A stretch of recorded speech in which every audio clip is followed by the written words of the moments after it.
Okay, so today I'm going to do my personal learning history, and I'm going to share a quick story about kind of how I've learned to learn. And I've titled it Learning to Appreciate What I Don't Like. So about myself, just a little background, um, kind of with high school, with reading, with learning in general. I feel like I struggled a lot, and especially with asking for help, because I never really felt I knew like what to ask for. Um, I traveled a lot because I was a student athlete and I was an elite athlete. So I was going to athletic events and missing a lot of class time. So I really kind of set myself up for some failure. And I also really didn't like the classes that I was in. I felt like um, I didn't connect to any of the texts. So a lot of times I was a prolific reader, and I would read my own stuff. Um, but, as a consequence, I got pretty poor grades. So I did manage to make it to a university, and um, pretty much on the sheer will of my athletics. But I had an aha moment really early on. So all these like emotions that go along with learning. One of the ones that sticks out to me was an art history assignment. And we were all assigned one artist. We didn't get to choose who it was. And I hated who I got. Um, and I felt that he just epitomized everything I disliked about art, and that would be Andy Warhol. So Andy Warhol to me was garish, and I really liked more figurative, even some abstract, but I really liked the realism and classical art. And I wanted to be an art student. So I had to look at this work, and I had to write an analysis on the art and the artist and his work. But I really couldn't get beyond disliking him. So,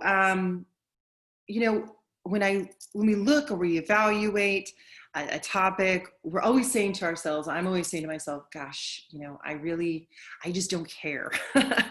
How do I make myself care about this topic? How do I get beyond my feelings for this work? So I looked a little bit more at my own personal schema. So this is actually a painting that I did. I still have it. It's one of the few that I still have.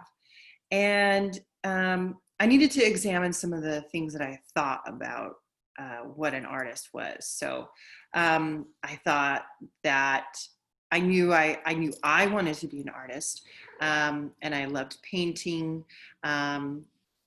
Also, I loved my family. These are from photographs of friends, and I also had this preconceived notion of what an artist was, that they had this genius, and that they didn't have to work very hard to get their talent.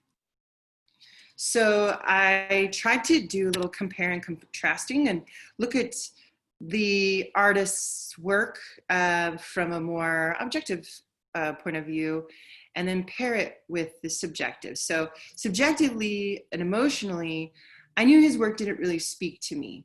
But objectively, when I looked at his work method, when I started to evaluate how he interacted with photography and painting, screen printing, and the boundaries that he broke through, I started to realize that the emotional process, the negativity, was actually kind of working in my favor. That in not liking him, I needed to find out, a little bit more about why those dislikes were. And that actually led me to write a really great paper. And I wrote about his commercialism and iconography, and the Factory, which is the name of his studio, and also Velvet Underground, and all these big time artists came out of this movement that he created. So I saw that this emotion, initially aversion to the topic, actually ended up being a really useful tool. It gave me empathy for the artist and for his work, and I decided to take it in a deeper direction. So that's my personal learning history story, and thank you so much for listening. My name is Carrie Bullock.